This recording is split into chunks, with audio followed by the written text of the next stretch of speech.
just wanted to talk to you about my experience from the food side, because a lot of people, they might be thinking, oh, I need to think about all the food that I might need and so on and so forth.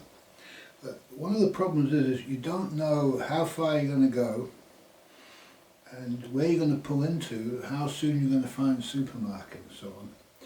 So you can't really plan any of this stuff because you just don't know. And so what I did was, I just went to the supermarket and I just took what I wanted to take. I just felt like taking this and this. And some things were quite odd, like for example, the only vegetable I took on the first trip was one red pepper. And this red pepper lasted me perfectly the entire trip. I was able to just add little pieces of it to my cheese and whatever else I was doing. And it was just the perfect combination, really. So I didn't really think about that, I just found myself doing it. And what happened with the food was, it lasted exactly the right amount of time. And I was just starting to run out of food and milk and things like that when I arrived at my destination. In all cases, whatever destination I was arriving at, this was true. And this was because I didn't plan anything. I just used my intuition to take what I wanted, what I felt I wanted, and then use my intuition all the way on my journey. And my intuition and the accidents that happened to me and the things that happened to me forced me into landing just at the right time. And all of this journey to, say, Falmouth, for example, as an example, none of it was premeditated at any moment. And so I didn't think, I must do this now, this and this. I just simply followed what I felt I was most comfortable with, what I wanted to do at the time. And so this led me to having just enough food, being called into Falmouth at the right time, getting all my systems fixed at the right time and by the right people, and having the right sort of experiences that I needed, and coming out of everything in a really good sort of problem-solving way. And so I've been living my life like this for probably the best part of 20 years now, of not planning anything, and everything that's happened to me has been good. I'm in a good situation now. I'm not a wealthy person, but I have everything that I need, and you'll see that I even found a good sailing boat for a low price when I needed it. These things come to the people who need them most. I had an experience once where I was stuck in a large place in Switzerland that was impossible to get out of. It was the winter time. It was impossible to get out of except you took a train, and I needed to go, I think it was Vienna, so no, it wasn't Switzerland, it was Austria. And I had no way, I had no money. I had a little bit of money, maybe a few dollars, but nothing, not like the 40 euro that I needed to take a train. And so it was late one evening, and it was just coming time when I needed to take the train. You know, I'd done everything else I needed to do.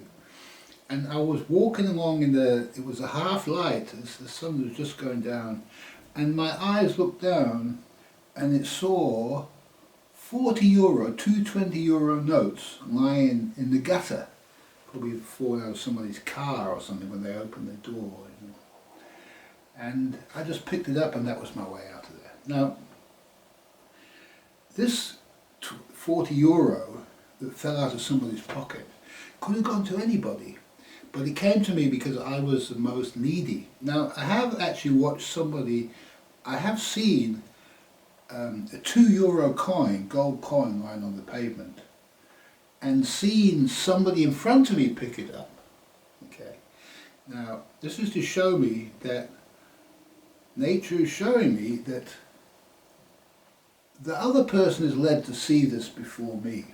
Now, the science behind this is that our eyes are only directed to see what they land on. We're looking around, we don't see everything. And they only see a small part of the universe. And if there's something that we're not meant to see, we won't see, our eyes won't move there. And so it's possible for a 20 euro note to lie in the street for some time without anybody seeing it. And the most needy person will actually be led to see this thing. And as I say, I've witnessed this as a man in front of me, and I've seen a 2 euro gold coin shining on the pavement, and the man in front of me bend down and pick it up. And I've seen that there's people, and I didn't need it. I didn't need the 2 euro coin. Oh, I had food, I had what I needed. And so, I'll give you another example. You have no idea. I was in Hungary, and this is the reason why people must travel without money, to find out about these powers in the universe that you won't come across except that you're in a needy situation. I was travelling in Hungary. That's the name. You know, it's a very poor country. You can go hungry in Hungary, and by bicycle. And I was on this pathway. There was nothing. There was no shops. There was no nothing, and no food to find. No food that you could gather. And so I needed some help in this respect. So anyway, for some reason there was a bend in the road, and I stopped my bicycle and got off to take a pee. And I walked to take a pee. I walked off the road, I walked into the bushes and in a little bit, and I stopped and I had a pee.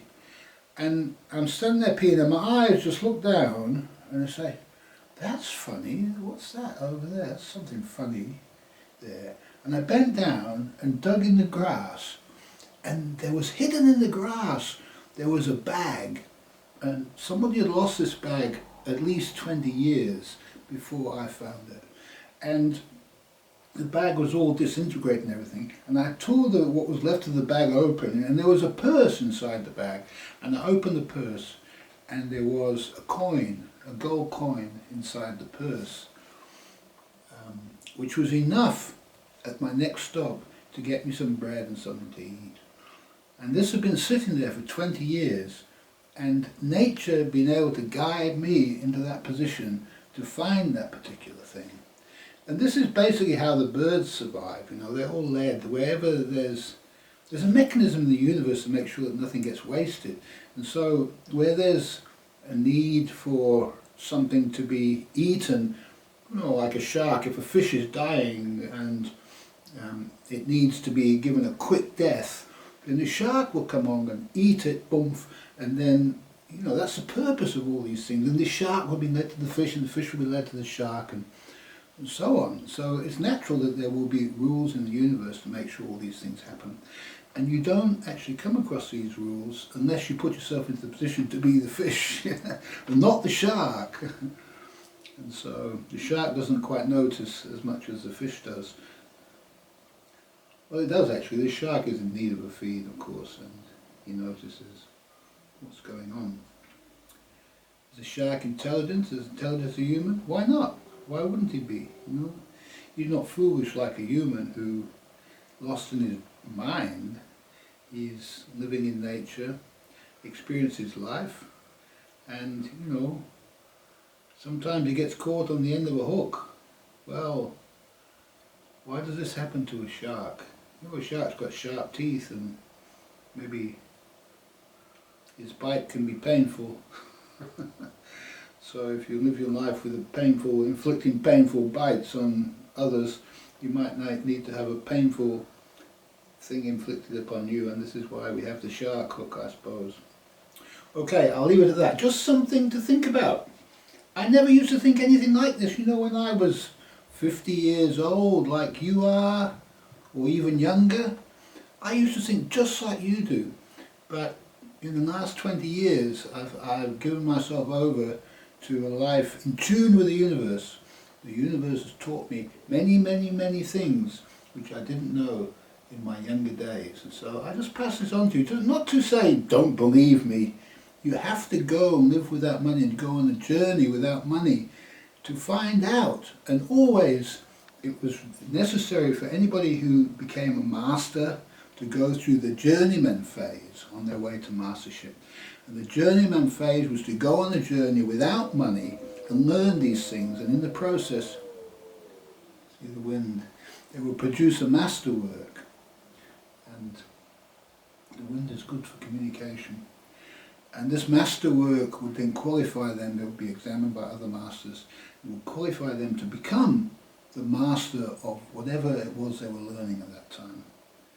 And it's necessary always to go on a journey. When people finish at university, they automatically say it. They just think it says, oh, I'm not going to get a job straight away, I'm going to go on a journey. And this is their journeyman year. And in this process, they perform their masterwork. And everything's natural. It's a natural order out there. And all we do is our bureaucratic systems simply copy this natural order.